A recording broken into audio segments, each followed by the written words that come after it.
Tratamento de diabetes mellitus 2 em crianças é o mesmo? É, mas geralmente a gente espera um pouquinho as drogas daí, né? Para iniciar. A gente tenta mais, fazer um pouco mais de parcimônia aí e tentar mais um tratamento não medicamentoso, tá? No caso do diabetes 2. Diabetes um é insulina, né? Não tem escolha. Não usa antidiabético oral. Mas criança a gente tenta controlar um pouco mais os fatores, né?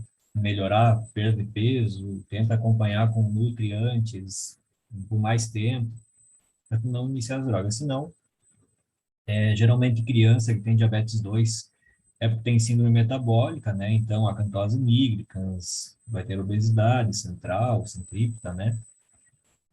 E aí você acaba usando metformina, né? Então, geralmente 17, 16 anos a gente já inicia, já vi casos, já iniciei para pacientes com 16, 17 anos, com disfunção menstrual também, tudo isso atrelado à SOP também, né? Síndrome dos ovários policísticos. Até porque metformina é um dos tratamentos, né? Devido à resistência à insulina. Mas crianças mais jovens, assim, a gente costuma não iniciar tão cedo. E é bem difícil também você ter um diabetes 2 em crianças jovens, né? Geralmente é diabetes 1.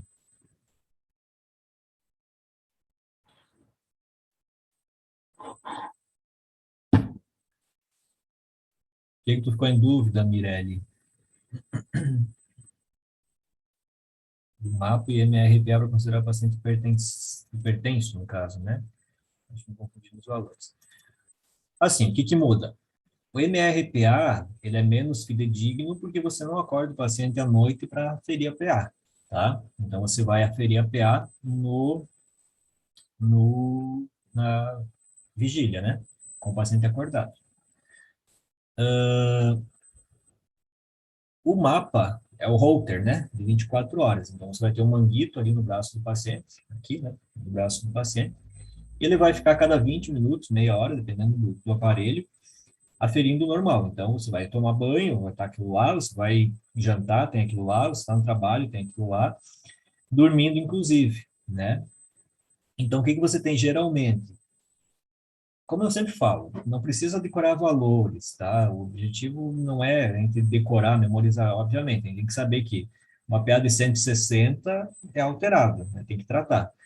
Agora, o limítrofe ali não precisa decorar isso. Mas é importante saber. O que que a gente muda dos dois? Quando você tem um mapa, é mais fácil de ter o nível geralmente vai ser um pouquinho mais baixo que tu considera, né? Porque você acabou medindo mais vezes também. E aí, na noite, né? Na parte quando está dormindo, a pressão tende a diminuir um pouco mais. Então, se você for ver por categorias ali, você for seccionar o teu tempo das 24 horas, no período que tu ficou dormindo, aí você tem aquela tabelinha lá que diferencia, né?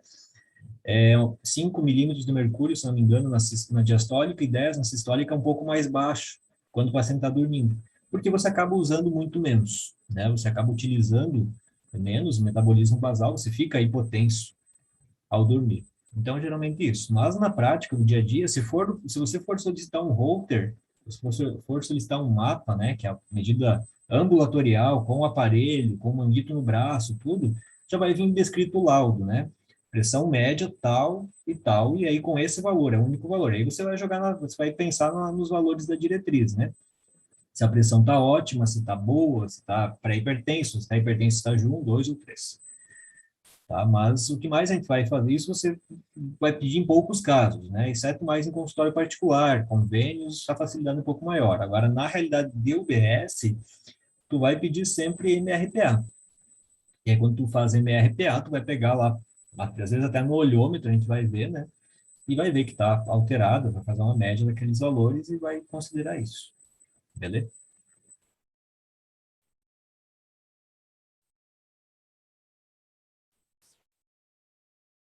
26 mais 10, 36, tá faltando gente ainda.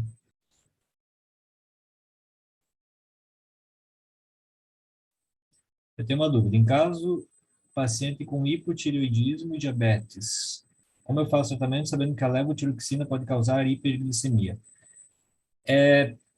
Uma coisa não exclui a outra, tá? A hiperglicemia que a levotiroxina pode causar é irrisória, né? Então, exceto num quadro de uma Hashimoto muito progressiva, onde tem uma, uma atrofia total da glândula tireoide, aí você tem que suplementar com muito hormônio, beleza, até pode ser que o risco de uma hiperglicemia seja maior, mas não é algo, uma hiperglicemia sustentada que a gente fala, tá? Então, a levotiroxina não tem esse poder de alterar, de causar uma hiperglicemia a ponto de ter que usar medicação, tá?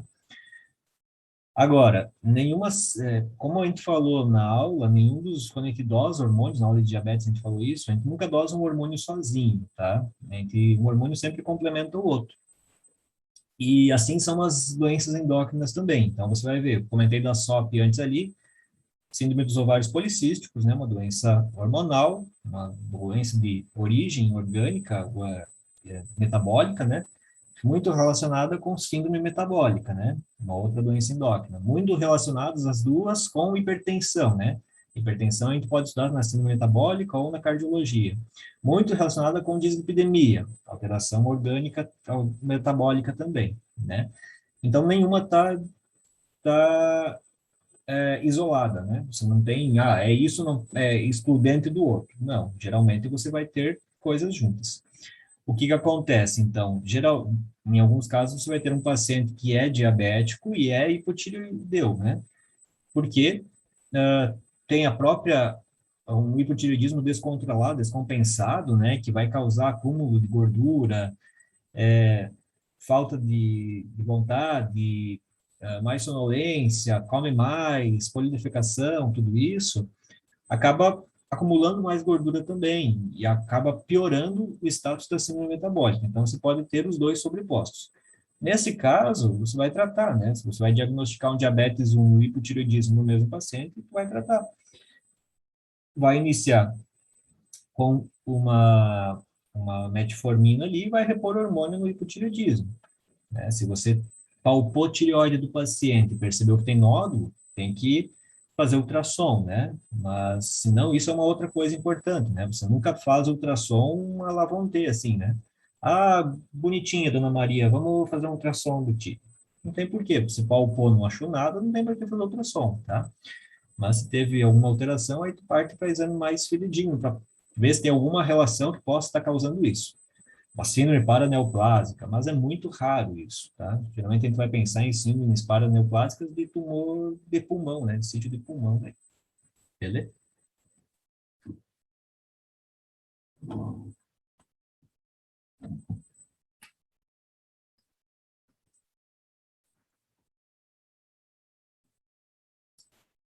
Vamos lá?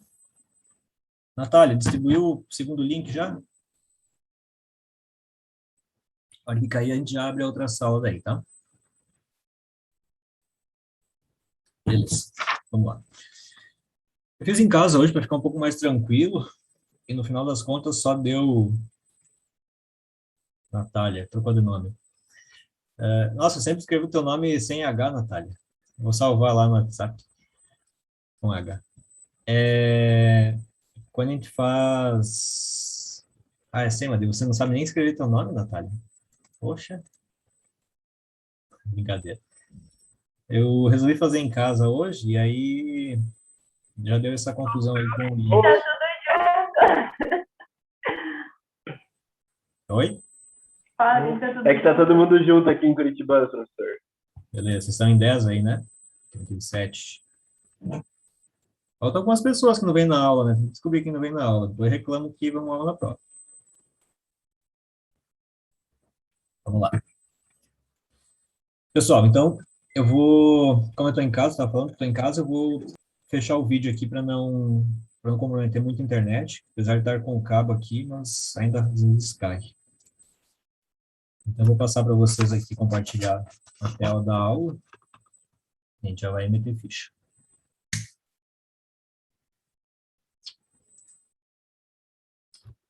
Peço que se vocês tenham dúvidas, vocês mandem por áudio, tá? Fica mais fácil para mim.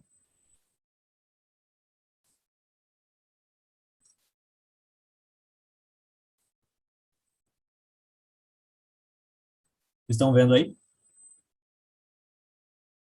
Sim, professor. Show. Obrigado. Pessoal, então vamos lá. Nossa última aula da série de síndrome metabólica ali, tá? Hoje vamos falar sobre dislipidemia. E aí, uma aula bem mais light, bem mais rápida do que as últimas, inclusive foi por isso que eu também pedi para fazer mais tarde hoje, tá? Acredito que aí, questão de 40 minutos, uma hora no máximo, a gente resolva ela, tá? Dislipidemia originalmente é junto com a aula de hipertensão, mas só que, como a aula de hipertensão é uma aula longa, é uma aula que demanda um pouco mais também de energia, para a gente acabar assimilando melhor, a gente acaba dividindo ela. Vamos lá. Final da aula, eu dou uns recados paroquiais aí sobre as próximas aulas. Dúvidas, interrompam. Essa imagem, então, já é conhecida de vocês, né? São 13, a terceira aula que a gente usa os mesmos slides, né? A mesma parte inicial dos slides, que é o acúmulo de gordura aí que caracteriza essa síndrome metabólica, né? Altamente relacionada com hipertensão arterial sistêmica, que foi assunto da aula de 15 dias atrás, com diabetes, que foi o assunto da aula da última, né? Da última semana. Duas aulas super importantes, que não tem como vocês saírem da oitava fase sem saber diagnosticar, manejar, solicitar exames e dominar isso na palma da mão, tá? São assuntos que a gente costuma dizer. A gente usa muito tempo na faculdade estudando algumas coisas que, na minha visão, são desnecessárias, é bom você ter um conceito, mas tem coisas muito importantes. Hipertensão, diabetes, são umas, né? Trauma, causas externas, faz parte da tríplice carga de doenças, então não pode sair da faculdade sem saber trauma, né? Manejo de IAM, AVE, então não pode sair da faculdade sem saber isso, né? Não pode pegar um plantão sem saber fazer isso, tá? Então, esses dois assuntos vocês já matam aqui. Acredito que a gente fez uma aula bem boa, assim, as duas aulas bem boas sobre os assuntos. E essa síndrome metabólica, que é caracterizada pela resistência insulínica, né? O diabetes mellitus, o dano que fazem, o dano endotelial, que leva a uma inflamação, que tem associação com a aterosclerose, porque o colesterol lá no vaso acaba sendo atraído e ajuda nessa inflamação também, que predispõe a doença cardiovascular. Então, vai cair na prova, né? Quais os componentes da síndrome metabólica, obesidade abdominal, né? Aferida pela circunferência abdominal, homens maior que 102, mulheres maior que 88, triglicerídeos maior que 150, colesterol HDL em homem menor que 40, em mulher menor que 50, a pressão arterial maior que 130 por 85, a glicemia em jejum maior que 110. Percebam que não entra IMC, não entra LDL, não entra colesterol total, tá? Pega ratão isso. Então, memorizem esses valores, não. Memorizem esses conceitos. Os valores, vocês vão de tanto verificar isso e bem questões como cai, vocês acabam sabendo também, tá? Mas isso é importante saber. Circunferência abdominal, triglicerídeos, HDL, pressão arterial, glicemia em jejum. Por quê? São fatores que comprovadamente aumentam o risco cardiovascular. Isso está evidente na diretriz da American Heart Association, da Sociedade Brasileira de Cardiologia, da Sociedade Brasileira de Diabetes, da Sociedade Brasileira de Endocrinologia e Metabologia, e também nos arquivos de dislipidemia e prevenção da aterosclerose de 2017. A nossa diretriz que a gente vai utilizar hoje, baseando, não só ela, né, mas pincelando com alguns pontos do Tratado de Medicina de Família, tá, que é o objetivo das aulas. Vamos começar a aula, então. Esse gráfico aqui, como vocês já têm nos resumos de vocês aí, né, ele dá uma estimativa do risco, né, de doença das artérias coronárias, mais especificamente, em homens e mulheres hipotéticos ali com 55 anos, em função dos fatores de risco tradicionais, tá? Então, a gente considera uma pessoa, vamos interpretar esse gráfico, que é importante. A gente considera um homem ou mulher de 55 anos que tem uma pressão sistólica de 120, um colesterol de 220 e um colesterol HDL, o colesterol bom, né, de 50. O paciente não fuma, não tem hipertrofia do ventrículo esquerdo, não tem diabetes. Esse paciente, a chance de ele ter uma doença coronariana, né, uma doença arterial coronariana, em 10 anos é de 8,7 se for um homem e 5,5 se for uma mulher, porque mulher tem o efeito protetor com 55 anos, ainda tem um pouco do efeito protetor androgênico, tá? Agora percebam aqui, o paciente continua não tendo diabetes, não fuma, não tem hipertrofia do ventrículo esquerdo, nunca teve infarto, nunca teve AVE, nunca teve outras alterações, o colesterol continua no 50, o colesterol bom continua em 50, o colesterol total continua em 220, mas a pressão fica em 160, a sistólica é de 160, pressão não tratada. Percebam que esse mesmo paciente de 55 anos, ele vai ter uma estimativa de doença arterial coronariana em 10 anos de quase 14% de chance se for um homem e quase 9% se for uma mulher, tá? Então, percebam que aumenta 4 aqui, né? 5 para um homem, 4 para a mulher, tá? Praticamente. Agora, então, os dois perfis com o colesterol igual, só alteração da pressão. Agora, percebam que a pressão não muda. Desse paciente, chamamos esse de paciente B para um paciente C aqui. Vocês estão vendo o mouse que eu estou colocando aqui, para vocês perceberem? Eu vou tentar colocar umas... Sim, prof, estamos vendo o mouse. Então, então, aqui, vamos considerar que esse é o paciente B e esse é o paciente C, tá? O paciente C, percebam que a pressão dele continua a mesma, 160 sistólica, né? Só que agora teve um aumento. O colesterol aumentou para 260 de 220 e o HDL continua igual. O mesmo paciente, paciente B para o paciente C, masculino e feminino, que teve só uma alteração de colesterol, considerando os outros fatores iguais, ó, percebam que aqui não tem diabetes, não tem cigarro presente, não tem hipertrofia do ventrículo esquerdo, nem no paciente B, nem no paciente C. Já aumentou para 16,5 a chance de ter um infarto em 10 anos, a chance de ter um AVE em 10 anos, uma doença coronariana em 10 anos, e para 11% se for mulher. Agora percebam, do paciente ideal aqui, do paciente A, que é o ideal, né, que está com a pressão controlada, que não tem síndrome metabólica, que não tem outras alterações, para um paciente D, que vai ter um colesterol HDL diminuído, né, em torno de 35. E o colesterol total e a PA sistólica continuam iguais. Esse paciente aqui, ele tem uma chance de 8, 16, 24, né? Então, 3 vezes, né? 3 vezes 8, 24. Quase 3 vezes aumentada, se for um homem, de ter uma doença cardiovascular. Então, ele aumenta em 3 vezes a chance em 10 anos, né? Para uma pessoa que tinha tudo controlado. E a mulher também aumenta quase 3 vezes aqui, mais que 3 vezes, tá? Então, isso são... E assim vai progredindo, tá? A gente vê o pior quadro aqui de um paciente que tem o mesmo nível de pressão sistólica, o mesmo nível de colesterol total, o mesmo nível de HDL baixo, né? Mulher menor que 50, homem menor que 40, mas se ele fuma, se ele tem diabetes, se ele tem hipertrofia, que já tem injúria miocárdica, percebam que o risco dele é de quase 60%, né? Tanto para homem quanto para mulher, é mais de 55%.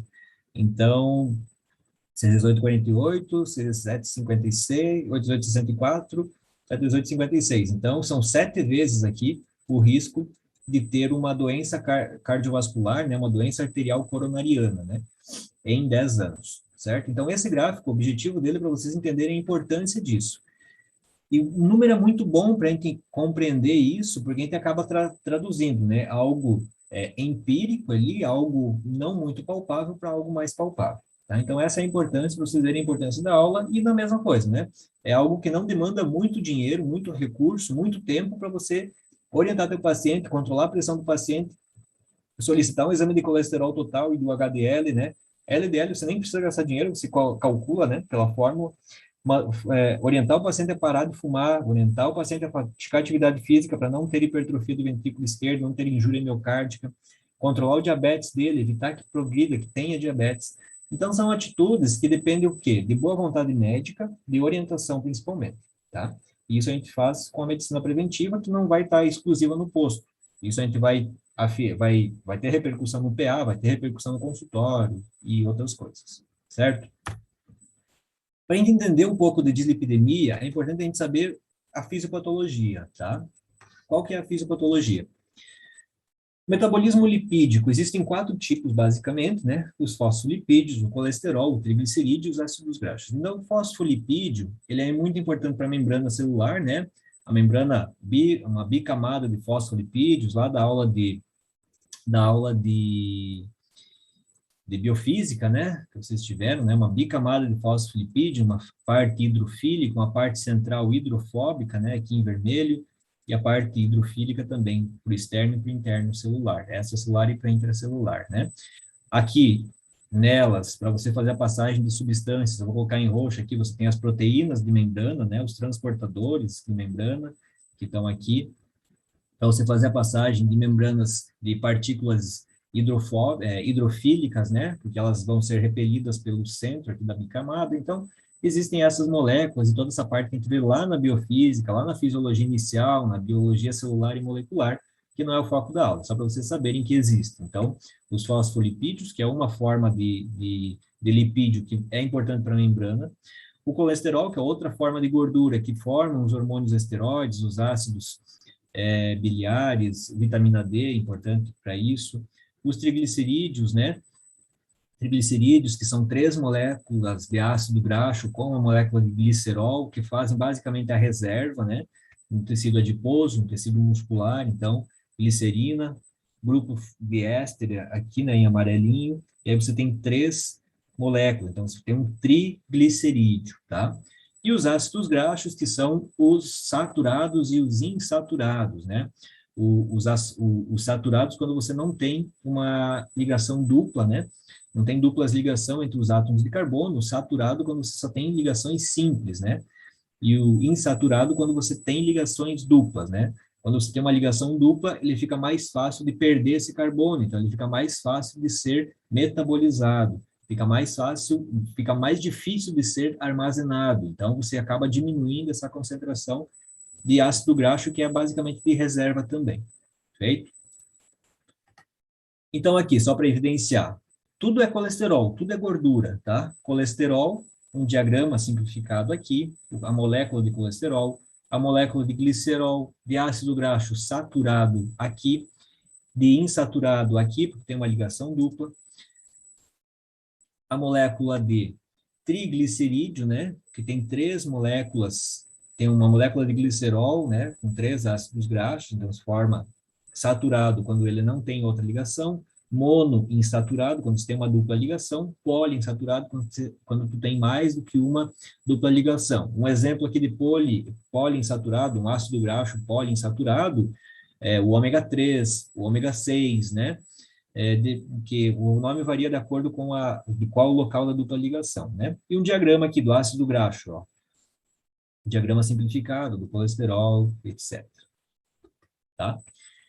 E agora a gente vai contar uma história para vocês, tá? É algo bem lúdico, é algo que eu uso para explicar para minha afilhada de 6 anos o que é o colesterol, tá? Então acredito que todos vocês vão entender, vão compreender, espero. A gente tem um mar ali, um mar não, né? Um mar branco, um mar verde, aliás. A gente tem uma floresta ali, bonitinha, um rio, um vale, né? E você tem o Cascão, da turma da Mônica. Como vocês perceberam, em todas as aulas tem tirinhas ali no final. Eu gosto muito de história em quadrinho, gosto de paixão. E você tem o Cascão, e o Cascão precisa passar para o outro lado. Ele precisa chegar naquela árvore lá para roubar a goiaba. Acho que quem rouba a goiaba é o Chico Bento, né? Mas tudo bem. Ele precisa ultrapassar. Mas vocês percebam que aqui existe um rio, né? E Cascão não gosta muito de água, mas ele precisa passar para lá. E agora, ai meu Deus, o que faremos? O que faremos? Cascão precisa passar para lá, mas ele não quer passar devido ao rio, né? Cascão pretende fugir, pretende ir embora, mas Cascão não pode fugir porque ele tem que passar para outra margem do rio. Ao mesmo tempo que ele tem que passar para lá, ele não pode se molhar, porque ele é hidrofóbico, né? Ele não gosta de água, tem medo de água. Mas aí, Cascão dá uma olhadinha ao redor e percebe que lá no fundo tem um carrinho, né? Percebem que em azul aqui tem um carro. E não tem só um, tem vários. Tem um aqui, tem outro que ficou atrás da seta, tem outro aqui, tá? São carros lá no horizonte que podem ajudá-lo. Aí, Cascão fica pensativo e vê se talvez descola uma carona com esse Uber aí, né? E ele consegue, né? Fica todo felizão, porque não vai precisar nadar, não vai precisar encostar na água.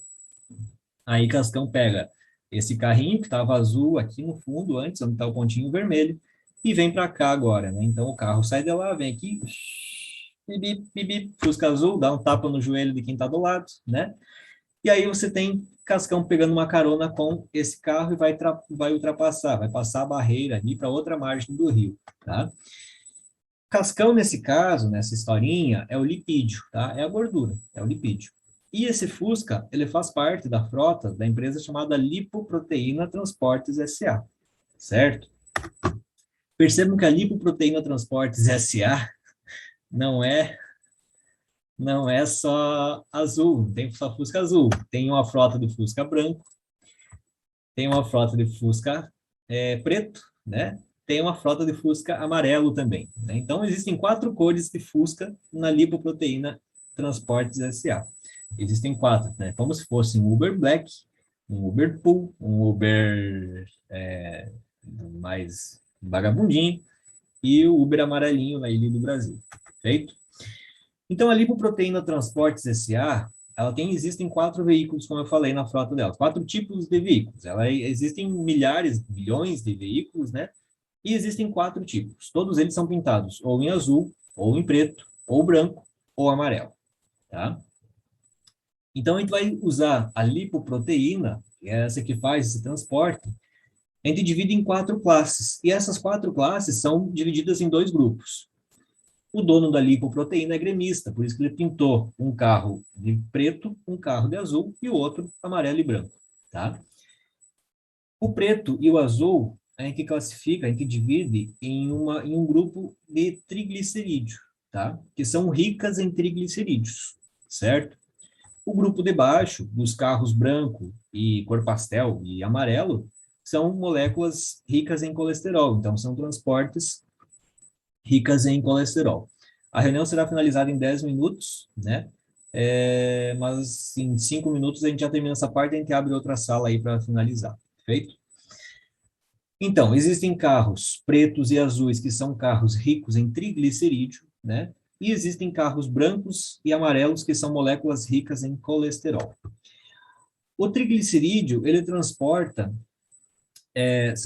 esse grupo de triglicerídeos ainda a gente subdivide, né, em 2, então 2 tipos de carro, 2 cores de carros. E a cor azul a gente chama, o apelido desse Fusca é quilomicron, e o apelido do Fuscão preto é VLDL, tá? Que é uma proteína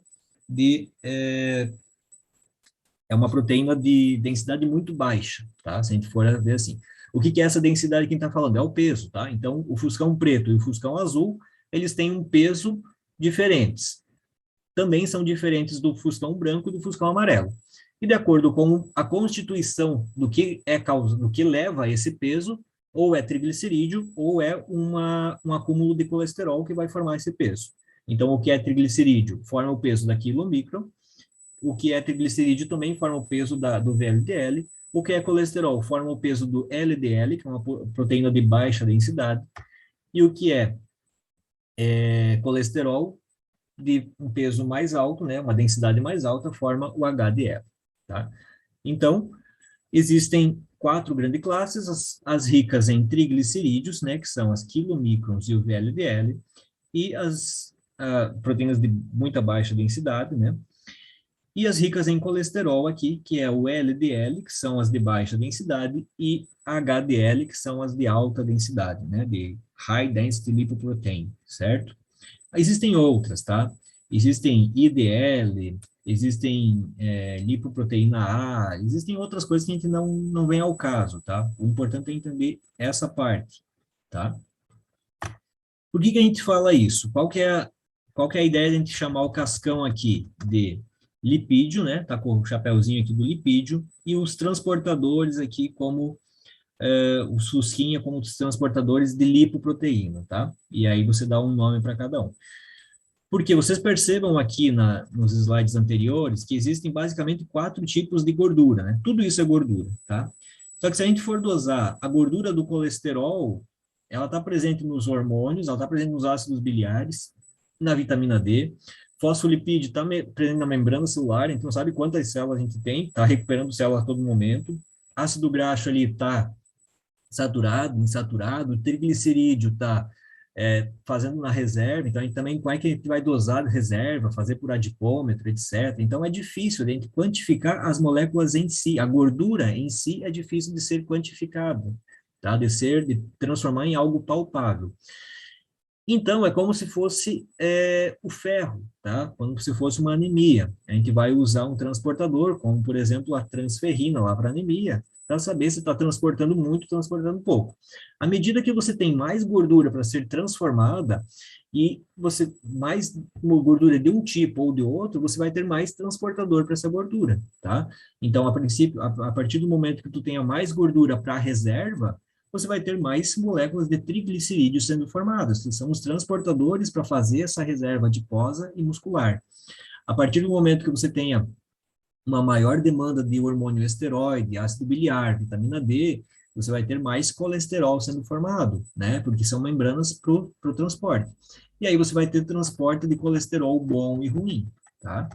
E aí a gente continua na próxima, no próximo slide aqui. Então, qual que é o... Existem três, voltando à analogia da lipoproteína Transportes SA, existem 4 carros, né? A VLDL, quilomicron, que são ricas em triglicerídeos, o HDL e o LDL, que são ricos em colesterol, que são 2 classes, né, a classe A e a classe B. E esses carros da lipoproteína, elas só podem andar em 3 rotas, basicamente, tá? Então, eles têm um GPS, eles são marcados lá por GPS para andar em apenas 3 rotas que são permitidas. Fora dessas rotas, eles são bloqueados, eles não andam, eles não caminham. Então, quais são essas rotas, né? Quais são esses ciclos de transporte de lipídios no plasma, certo? Percebam que você tem uma forma que é a absorção intestinal, aí você tem a ação da quilomicron aqui, que vai fazendo, transformando em colesterol, em gordura remanescente e leva até o fígado. Então, o grande papel aqui é absorver o intestino e vai para o fígado, tá? Então, é um ciclo exógeno que a gente chama, né? As gorduras são absorvidas no intestino, chegam no plasma, né? Sob a forma dos quilomicrons aqui, então eles usam esse transportador, a quilomicron, e depois da degradação aqui pela lipase lipoproteica, né? Ela vai para o fígado ou para tecidos periféricos. Geralmente vai para fígado, né? Aí no fígado, você tem um outro ciclo, que é um ciclo endógeno, né? E depois você tem um ciclo de transporte reverso. O que é esse ciclo endógeno de colesterol? No fígado aqui, essas gorduras elas vão ter que ser direcionadas para tecidos periféricos, tá? E aí você entra o papel da VLDL. Percebam que a quilomicron faz a absorção do intestino para o fígado ou para os tecidos periféricos em menos quantidade, mas do fígado para os tecidos não dá mais para usar quilomicron, porque a rota desse fusquinha aqui, do fusquinha azul, é só até aqui, tá? É só do intestino para o fígado. Agora, para você ir do fígado para os tecidos, você precisa usar a rota do fuscão preto, tá? Que é o VLDL. Só que a rota do fuscão preto, ela vai só até um pedaço. Depois desse pedaço, ela tem que transportar os passageiros. Fusca é um carro que acaba a gasolina, né? Rápido. Então, você tem que trocar esses passageiros de carro para conseguir chegar. E aí você passa por VLDL, tá? Que é secretada pelo fígado ali. Vai carreando, né? Os lipídios para os tecidos periféricos, tá? Até chegar no LDL ali. LDL é uma proteína de baixa densidade. E o Fusca, como eu falei, é um carro que dá bastante problema, né? Então, tanto que existem hoje em dia na nossa região bem comum mecânica de Fusca, né? Por isso que eu coloquei os Fusquinha ali. O LDL, muitas vezes, eles não chegam no destino, tá? Eles ficam ali perdidos no vaso, perdidos no caminho, eles param no caminho. Então, é a grande responsável por acumular gordura, por liberar esses passageiros no vaso. Eles ficam ali perdidos como se fossem o cascão perdido nessa floresta aqui, tá? Sem um carrinho para ajudar. Então, eles não conseguem mais fugir, não tem mais transportador, e eles constroem sua cabana aqui, sua casinha aqui na floresta, tá? E essa floresta, esse mundo aqui, é dentro do vaso sanguíneo, por isso que predispõe a ter uma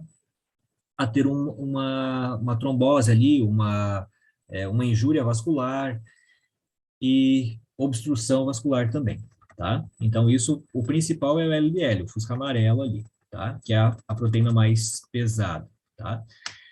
E ainda existe um outro ciclo, que é o transporte reverso de colesterol. O que acontece? Às vezes, esse colesterol ali, o LDL, vez ou outra, aparece um outro fuscão aqui, que é o fuscão branco, o branquinho da paz, que ele não quer gordura presa no vaso, ele não quer gente obstruindo, atrapalhando o fluxo, tá? O que o HDL faz? Ele pega esse colesterol, tanto de tecidos periféricos, quando está sobrando muito, quanto aquele que está no vaso, e leva de volta para o fígado, ó. Volta para o fígado lá, o fígado metaboliza de novo, coloca num outro fusquinha que foi remanejado ali, que foi arrumado, consertado, e aí manda para os tecidos de novo, né? Então, o HDL, o que ele faz? Ele faz essa limpeza, né? Ele faz esse transporte reverso, ó. Não, vamos voltar para a rodoviária aqui, para o fígado, e o fígado vai dar jeito para tu não ficar com o mandarilho perdido aí no vaso, tá? Porque se tu fica aqui, você vai virar um MSP, né? Vai virar um movimento sem terra aí, você vai entrar nos vasos, você vai construir sua casinha aí nos vasos, você vai expandir, vai replicar, vai envelhecer meu vaso e a pessoa vai morrer por isso, tá? Então, o HDL faz essa volta de novo, feito? Então, você tem esses 3 tipos de transporte. O intestino para o quilomicron, né? Que é o transporte de absorção do intestino, um ciclo exógeno, um ciclo endógeno e um transporte reverso de colesterol, que vai retornando para o fígado. Beleza? A gente vai finalizar aqui e aí eu vou abrir a outra aula para a gente fazer da patogênese, feito? Já voltamos aí.